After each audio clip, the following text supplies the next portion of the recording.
ভারত জুড়ে ছড়িয়ে পড়া অভূতপূর্ব শিক্ষার্থী আন্দোলনের কারণে বেশ চাপে পড়েন প্রধানমন্ত্রী নরেন্দ্র মোদী। দেশব্যাপী শিক্ষামন্ত্রীর পদত্যাগের শক্ত দাবির মুখে হুমকিতে পড়ে তার সরকার ব্যবস্থাও। এতে প্রায় দিশেহারা হয়ে গিয়েছিলেন তিনি। তবে এত চাপের মধ্যেও অবাক করলেন সকলকে, গড়ে বসলেন অনন্য এক রেকর্ড। আন্দোলনরত তরুণ প্রজন্মকে লক্ষ্য করে ইনস্টাগ্রামে পরপর 2টি রিল ভিডিও পোস্ট করেন ভারতের প্রধানমন্ত্রী, আর এর মাধ্যমেই বিশ্ব রেকর্ডের কৃতিত্ব এসেছে তার ঝুলিতে। সদ্য সাবেক শিক্ষামন্ত্রী ধর্মেন্দ্র প্রধানের পদত্যাগের দাবিতে তরুণদের আন্দোলন যখন উত্তাল, ঠিক তখনই AKS অর্জন করল গিনেস ওয়ার্ল্ড রেকর্ডস।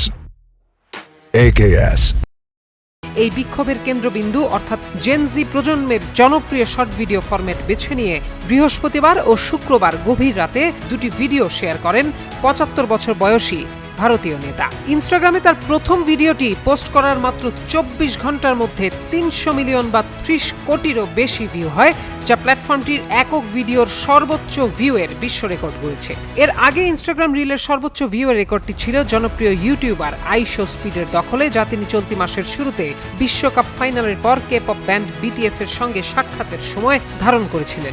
রেকর্ড পরিমাণ ভিউ পাওয়ার এই ঘটনা প্রমাণ করে ভারতের সামাজিক যোগাযোগ মাধ্যমের প্রসার কতটা বিশাল।